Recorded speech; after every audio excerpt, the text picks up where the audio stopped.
कृष्णम वंदे जगद्गुरुम। जीवन सुरताल से राजेंद्र अग्रवाल आपके सामने एक शानदार प्रसंग लेकर आए हैं कि धर्मराज युधिष्ठिर जी को पूर्व अवस्था के कलयुग में क्या होगा। तो आइए जानते हैं कि किस प्रकार पता लगता है।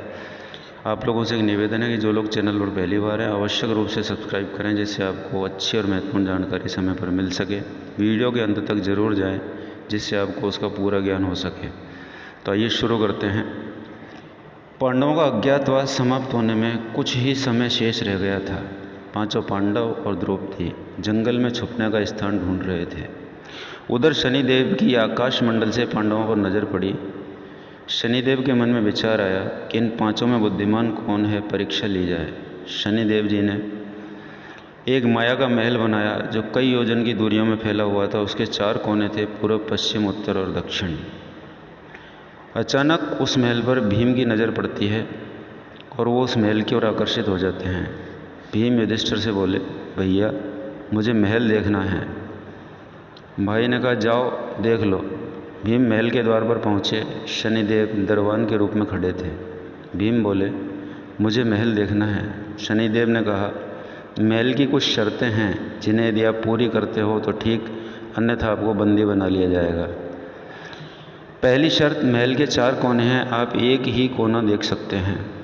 दूसरी शर्त, महल में जो देखोगे उसकी सार सहित व्याख्या करनी पड़ेगी। तीसरी शर्त, यदि व्याख्या नहीं कर पाओगे तो यहाँ बंदी बना लिया जाएगा। भीम ने कहा, ठीक है, मुझे स्वीकार है, ऐसा ही होगा। और वे महल के पूर्व की ओर चले गए। वहाँ जाकर उन्होंने अद्भुत पशु पक्षी और फूलों एवं फलों से लदे वृक्षों का नज़ारा देखा। आगे जाकर वो क्या देखते हैं कि 3 कुएं हैं। अगल बगल में छोटे कुएं हैं, बीच में बड़ा कुआं है। बीच वाले कुएं में पानी का उफान आता है और उससे दोनों छोटे कुएं भर जाते हैं। फिर कुछ देर बाद छोटे कुओं में उफान आता है तो खाली पड़े हुए बड़ा कुआं आधा रह जाता है, भर नहीं पाता। ये नज़ारा देखकर भीम समझ नहीं पाए और दरबान के पास गए। दरबान से बोले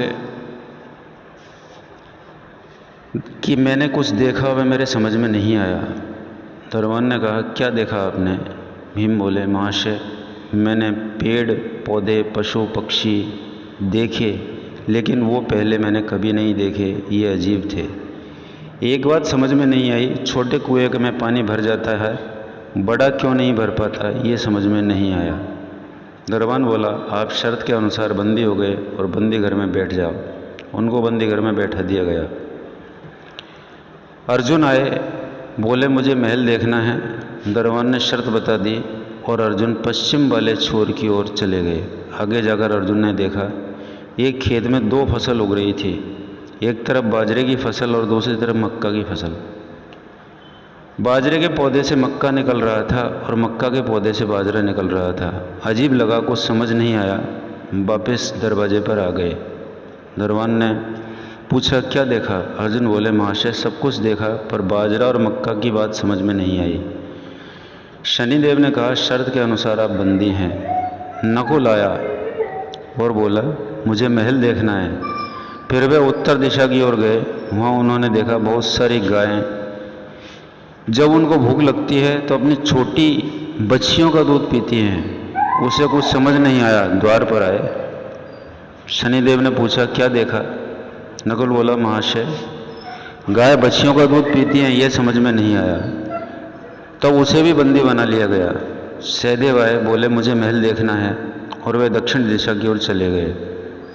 अंतिम कोना देखने के लिए क्या देखते हैं, वहाँ पर एक सोने की बड़ी शिला एक चांदी के सिक्के पर टिकी हुई डगमग डोल रही है, झूल रही है।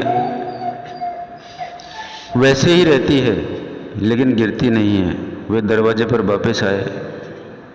बोले, दरबान ने पूछा, क्या देखा? उन्होंने कहा कि इस तरह से एक सोने का महल है जो चांदी के सिक्के पर टिका हुआ है, लेकिन गिरता नहीं है और झूल रहा है, समझ नहीं आ रहा है। चारों भाइयों के कोई समझ में नहीं आया और उन्हें बंदी बना दिया गया। चारों भाइयों को बहुत देर हो गई, नहीं आए। युधिष्ठिर को बड़ी चिंता हुई। द्रौपदी सहित महल में आ गए। भाइयों ने पूछा, तब दरबान ने कहा वो शर्त के अनुसार बंदी हैं। युधिष्ठिर बोले, भीम तुमने क्या देखा? भीम ने कुएं के बारे में बताया।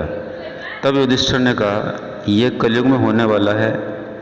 एक बाप दो बेटों का पेट भर सकता है, परंतु दो बेटे मिलकर एक बाप का पेट नहीं भर पाएंगे। भीम को छोड़ दिया गया।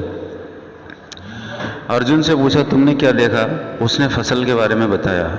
युधिष्ठिर ने कहा, यह भी कलयुग में होने वाला है। वंश परिवर्तन, अर्थात ब्राह्मण के घर शूद्र की लड़की और शूद्र के घर बनिया की लड़की ब्याही जाएगी। अर्जुन भी छूट गए। नकुल से पूछा, तुमने क्या देखा?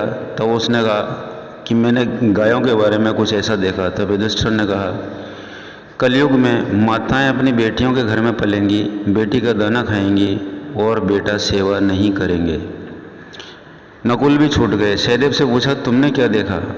उसने सोने की शिला का वृत्तांत बताया। तब युधिष्ठिर बोले, कलयुग में पाप धर्म को दबाता रहेगा, परंतु धर्म फिर भी जिंदा रहेगा, खत्म नहीं होगा।